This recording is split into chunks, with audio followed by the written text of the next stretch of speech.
Hi, everybody. I'm back with Jude Montague. We're going to do a little chat about something I love, snakes and serpents. So I'm a little bit scared of them in real life. When I encounter them, I get all nervous, but they have a lot of history to mythology and things.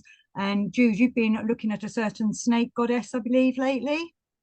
Yes, obviously, as people who know me know, I'm obsessed with Latvian mythology and Latvian culture, and I sing Latvian folk songs and Baltic culture in general. Find it really interesting because it's got the Indo-European roots, but yet it seems very different to what we've got in our mythology in the UK and what we've either made up, revivalist, or the old thing. It's different what they've got in Latvia, and I think it really provides a really good mirror to our mythology that we look at.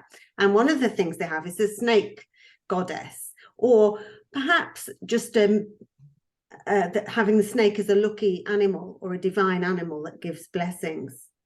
So if it was the snake goddess, you would probably say it was a grandmother snake. That's usually what people say, an older woman who is going to pass on her wisdom to the next generation. And it's really associated with looking after a household. And what they used to do was they'd get the grass snakes in Latvia, which are a beautiful green snake and a beautiful, or maybe brown, but they're called after a green snake. I think it's Zalktis. It's like the Latvian for grass and green. And they think it's very good luck for a homestead if there's a Zalktis and there's snakes around, and they encourage them to come to the homestead. In times past, I think, not so much now, but in times past they'd encourage them to come with sources of milk, and they'd give them sources of milk and try and encourage them to be there on the property. But actually the grass snake is not poisonous snake, so that makes sense. Yeah, so it's not like, in India, you've got your boa constrictors that would get round you and squeeze you tight, or Australia give you a bite and you're dead within minutes or whatever. These are Yeah. snakes. This is like seen as a beneficent snake, a benevolent. She's bringing you blessings and wisdom, because wisdom's associated in a lot of mythologies with snakes. They're not always bad beings at all, as I think most people are brought up on in the Western world, on the Christian idea of the snake tempted Adam and Eve out of the garden. So they're given that bad connotation. But in most ancient, even older ones, they're normally wisdom and passing on of knowledge. So Yeah, does this one especially do these, that? yeah, especially these ones that aren't venomous, that aren't going to bite all your children, because that would be a bit crazy. Um, Far more crazy to me seems that tradition in the Christian tradition that they have in the deep south in certain areas of handling the snakes. Have you seen those videos of those? I've been there live and I was not good. Oh, I wanted to watch it all, but my heart was pumping. I could feel myself sweating. I'm like, ah. I don't know how they do it. No one got bit, thankfully, when I was there. But It's particularly poisonous snakes, isn't it, that they go for? I mean, actually see, rattlesnakes. Oh, yeah. you could hear them rattling. God. And they're all going, all the men are going, oh, hallelujah, and all this. I'm like, oh. I was standing very close to the door. Do you think it was mainly men when you saw the witness? Yeah. They didn't seem to let the women do it. The women were all just clapping and chanting round about, woohoo, hallelujah, and all that. And that's because the women can't resist a snake in the Actually, Bible. Let them have a go. it could be. Yeah. Mm. It was. I found it quite scary. So Yeah.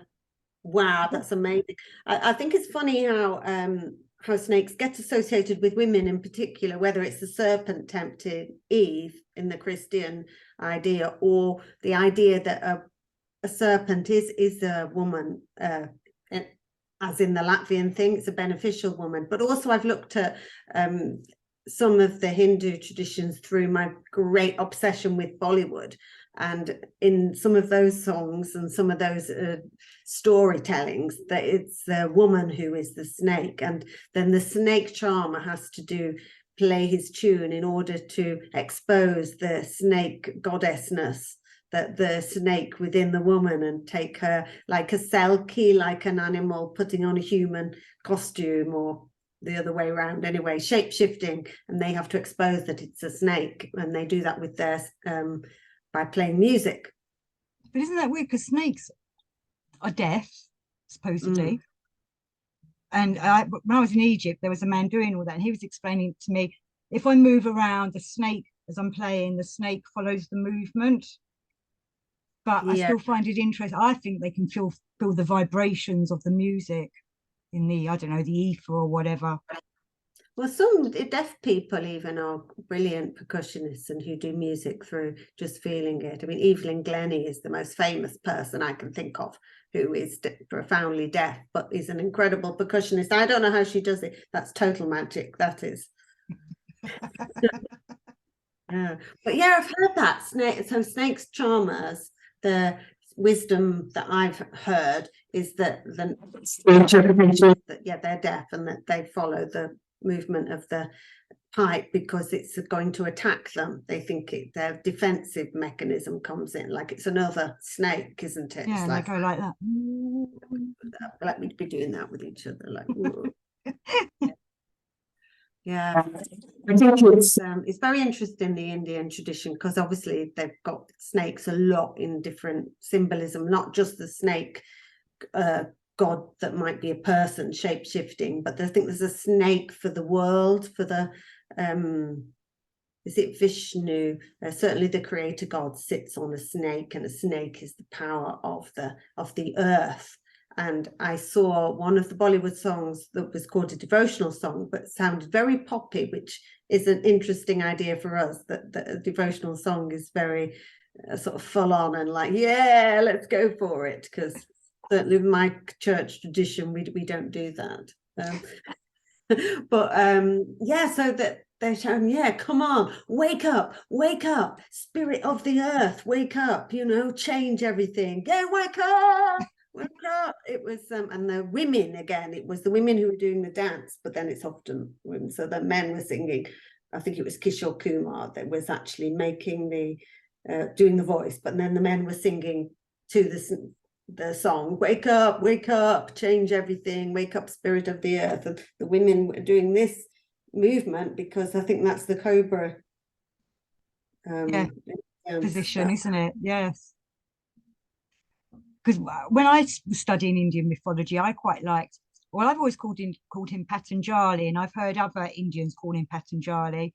And then I went to one of the theosophical schools, and it was Patanjali. That's how you say it, Patanjali. But he's the god that came down from the heavens, and he's human from the torso up, but he's got a snake legs, and he brought wisdom to the Indian people. And I've always quite had a little thing for him. And I thought, how wonderful, he just descended down from the skies with his little, his snake bottom all spirals. When he landed, he sort of bounced nice and gently along. Kind of like Zebedee word in the magic circle. Sorry. Yeah, Zebedee. Zebedee from Dougal and the magic roundabout. Boing, yeah. Boing. But I just thought, I love that. I'm quite in tune to that kind of God. And he brought these beautiful songs as well to sing. I wonder if he was dancing when he was doing it. Because also a lot of the, I think they're called the Nagars in Indian philosophy and mysticism, of the snakes. And some are a bit naughty, a bit malevolent, and some of them are beneficial. And they bring, well, either cause mischief or come to bring blessings and again wisdom. So it's with all the snakes being part of the wisdom side of it all. Yeah, Nagar, I was just having a look. Nagar is the snake, isn't it? I think it is sort of the word for snake, and then Nagarina being like female snake. Yeah, just checking that because I want to say that was right and it wasn't. Yeah, so that's the Nagar is the gods, isn't it? The snake gods. It's the one, yeah.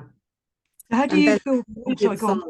Just going to say, there's brilliant songs in the Bollywood tradition where the women are dancing, in particular, dancing the role of the female snake goddess, and it's so beautiful and it's so passionate, the snake goddess character, that it stops you feeling afraid of the idea of the snake. You're really on the side of the snake, you know, even if the snake does sort of horrible things. Like there's one story where the snake, there's a researcher and they go and see the snakes and they think it's a snake god. So a bunch of researchers, like a horror film, they go into the forest.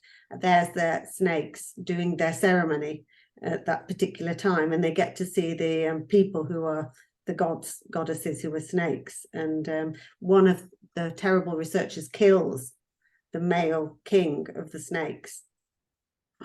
So afterwards, the female snake queen kills them all off one by one in their research. For vengeance. Yeah, she goes into the form of a woman and for vengeance takes them all out one by one. At the end, the hero is the only one left alive, but and he didn't want anyone to kill the snakes, so you kind of identify with him. But yeah, and someone has to tell the tale. But also I think gods and goddesses, they're aware when someone has a conscience and knows what's right and wrong. They're not going to go and try and take them kind of people out. They want those that have got no conscience. And you know, like you say, that king snake was killed, so vengeance is needed. Vengeance is needed, and at the end they all get united in heaven, she and her king god, the queen god of snakes and the male god snake, happy in heaven together. Well, I was just thinking then, because for a lot of people, I suppose the connotation also, if they were looking at Greek mythology, you'd go to the Gorgon, wouldn't you, with Medusa? But she was given her head of snakes as a curse. I can't remember which wife it was. I think it was Zeus that seduced her, and the wife got obviously pissed off, so cursed Medusa with the snakes that could turn you to stone. But it said it petrifies people, which is petrifying them to death, freezing stone, making their heart turn to stone, and then turning them to stone. So it seems funny, doesn't it? You'd have a head of snakes, but yet then you turn people to stone. It's like double kill power, isn't it? Yeah, yeah. But then she felt that she was obviously badly treated because she was cursed because in the old story she's actually raped by the god, and yet even then the wife still has no pity for her and puts this curse upon her. But then that head was so powerful that, is it Perseus who has to go out, and he's the one that manages to slaughter the Gorgon, Medusa, and then takes the head, and the head can still turn people to stone. I think it's through the eyes.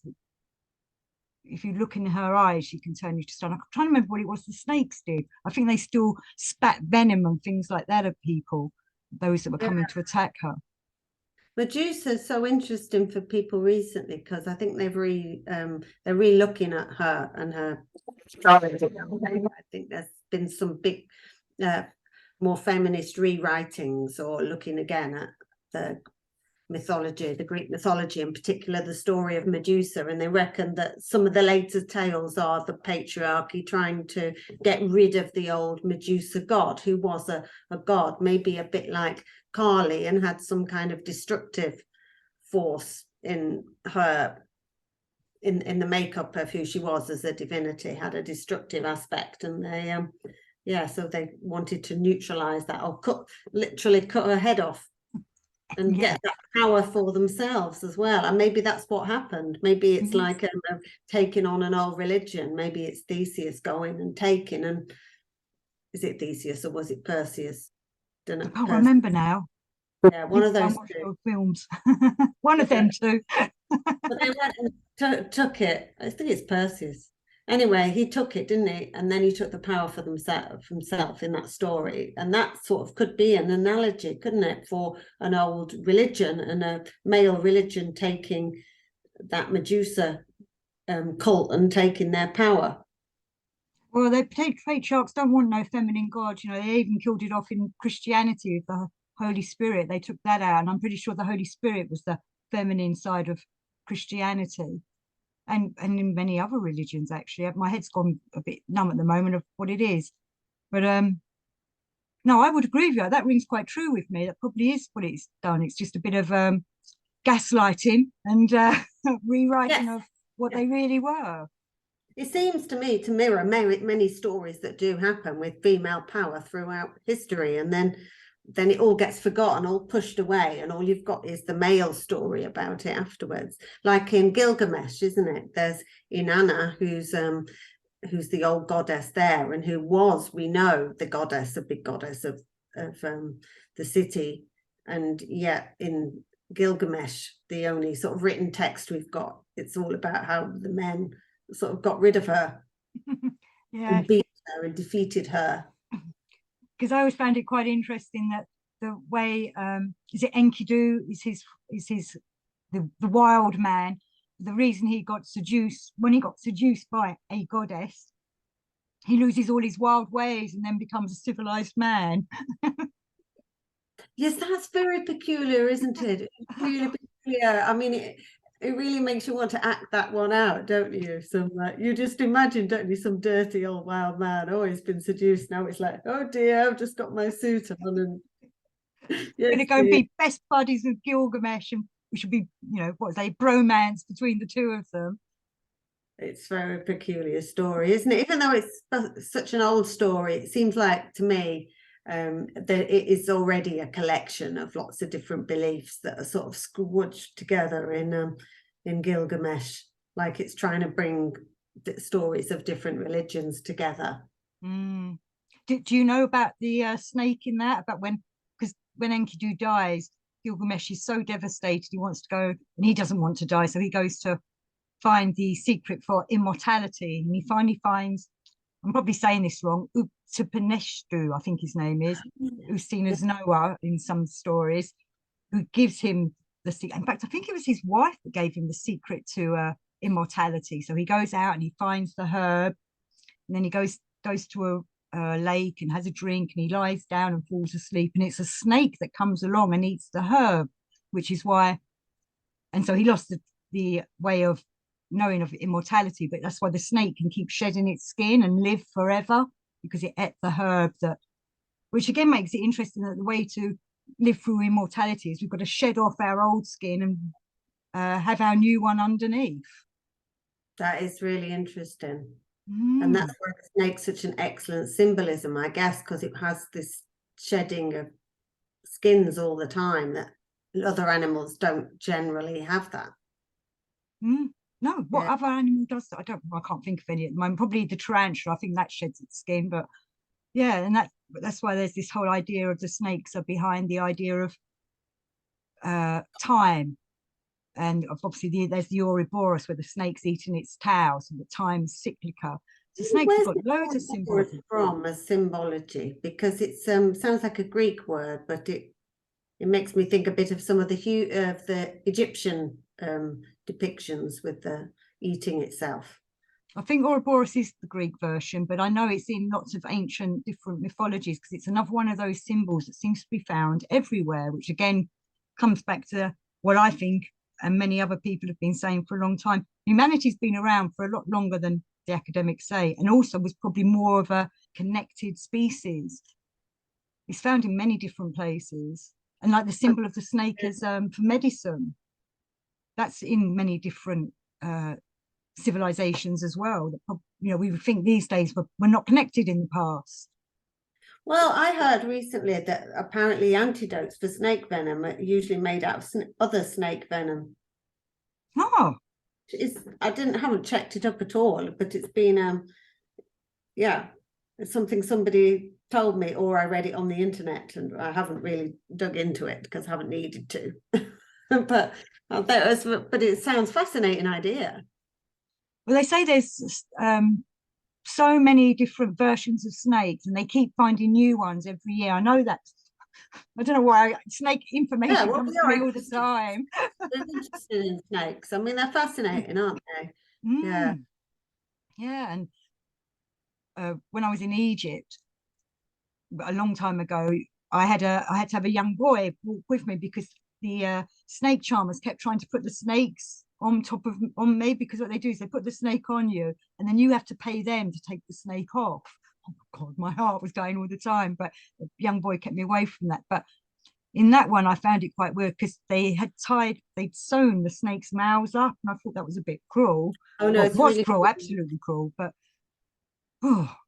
It is really cool what they do in snake charming. I think they also devenom them as well. So, but they actually take out all the fangs and stuff. But it seems really cruel to the animals. I think it's interesting symbolism, and I like the idea of the magic and the snake charming and the rope trick and everything. But I'm really not keen on really don't cruelty. Like the cruelty to animals that's involved in those. But then people are so poor, you can see why you would do anything to get some money, really, if you were very poor. Is the Latvian goddess that you was talking about, does she also have to do with medicine, just out of interest, the serpent lady? No, not really. But then it's about wiseness. So maybe there's a certain aspect of health with it. I think it's more to do with blessings and the tradition that seems to have survived with the snakes being fed with the milk on the farms, which is like an active kind of pagan ritual that's survived continuously. So that, to me, that's what I'm most interested in. That ritual is about household gods, and it's the snake as the good spirit of the household. And in a way that makes sense, because biodiversity, you know, if you have a snake, probably is a really good indicator that your land is in good health. Yeah, because also they kept, in the olden days, they would have kept all the vermin away from all your crops and things. Or they would have helped with that, wouldn't they? I hadn't thought of that. Yes, I suppose they would keep the rats down and that kind of thing. Yeah, I'm going slightly off subject, but slightly related. I had a conversation with somebody today on the folk horror group who's invited me to put in for a chapter, because I wanted to put in for an essay about sun goddesses, and also about she thinks maybe I should connect it to lunar goddesses as well, and sort of differences, the gender divide in sun and lunar gods. And I'm interested if you or anybody know of any stories or folk horror stories. They could be fiction as well as fact. They could be recent or far past stories of sun goddesses in particular, and to do with Stonehenge. Any kind of ideas about that Stonehenge or the other circular stone monuments, sort of that Neolithic period, the stone monuments and sun goddess. So any films, any books, any stories, any ideas, any speculations about sun goddess? Because a lot of the stuff you come across is that talks about the goddesses, they often, in terms of the stories, is the one I'm not so much interested in is the idea of an earth goddess, and the sun sort of penetrates the earth goddess by rising between the stones, because I think that's a very patriarchal interpretation of what might have been a very different cult. Because if you think of the circle, I mean, that already says to me that's usually the symbol of the sun anyway. It is in sacred geometry, sacred symbols. Yeah, the earth is the square one. But I find that quite interesting, in that maybe on some of the old stone carvings, because I think a lot of them, where they're doing all these circles and no one knows what they are, or the spirals, I think they're meant to be your connection to the sun, because I think they were all solar deities as well as lunar deities, and they were trying to connect with the energy of what the sun is. And I know that's just my own idea of what it all is about, but there are various people out there that would probably be interested to talk to you. Yeah, I'll try and get you in touch with them about that. Oh yeah, because I can just talk to people and get their ideas, and then I'll obviously put together my own speculation for the paper if I get a chance to put it in this book, which would be amazing. I think it's time I started to write out now I've got to this point with the Latvian mythology. Oh, and I'd like to say, if anybody's interested, on Christmas Day, going to put out a show about the Latvian Winter Festival on. Okay, that'd be good. On Resonance. Yeah, on Resonance. I don't know what time it's going out. It's going out on Christmas Day on Resonance FM, and it's going to be an hour of folk songs from Latvian artists, and just talking generally about the Winter Festival and the traditions. Yeah, we don't go too much into the mythology because it's all very straightforward, really, but it's very beautiful, this idea of celebration in the winter time of year. And it's all very straightforward. Why wouldn't you celebrate and get together Exactly. through the dark period by doing communal things and trying to encourage the sun to come back in the new year? But the folk songs are really nice. They all talk about the foals in the barn all covered in hay, and the little spells you have to do with 9 times things. You have to, when you have your Christmas dinner, you have to have 9 times things on the table. Everything has to be in, they have to have a few 9 things. I don't know quite what the requirements are, but the spells and the chants say it's got to be lots of 9s in there. Is that because 3 is a circle somehow to do with Yeah, a circle? it's all part of the law of 3. So you've got 3 times 3, 9, and also 9 is you've got 1 to 9. 9's the last number, and then they start repeating. So 9's like the wholeness. Right. That's also probably why bringing everything together. Because you've been doing loads of great shows on Resonance lately. I was listening to the Snake and Bird one that you was doing. Oh yes, birds. And I saw you were doing birds on Gurdjieff, which is really good. I haven't listened to that, but it's true, isn't it? We think birds are our souls. It's fantastic. It's so obvious. Yeah. Right, it's coming up that we're going to cut off soon, but tell people about where they can listen to your Resonance. Okay, so I'd love to get more people to talk to me as well about their ideas about mythology. And my show isn't always about mythology, it's about lots of different things, but it's on Saturday at 2:30 to 3:30 to listen live on Resonance FM, which you can find online. It's quite easy.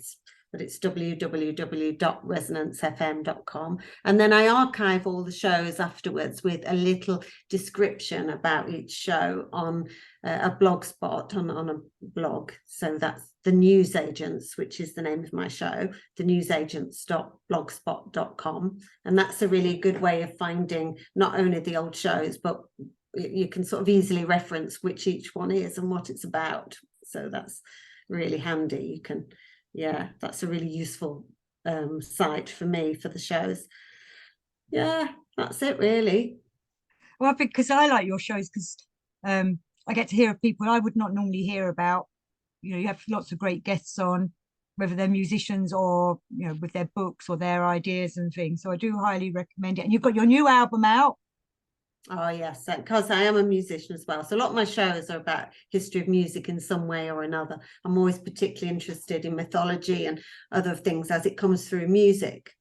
And yeah, I do have a new album out. It's out in the new year because they haven't finished the artwork yet, but it's on simple discs and it's called Modern Classics, and it shows off hopefully my playing and my other half's playing skills, and we play lots of instruments, but particularly I like old organs, old vintage organs, and I'm very excited by the idea of electricity and power and natural electricity and the idea of making sound through electricity.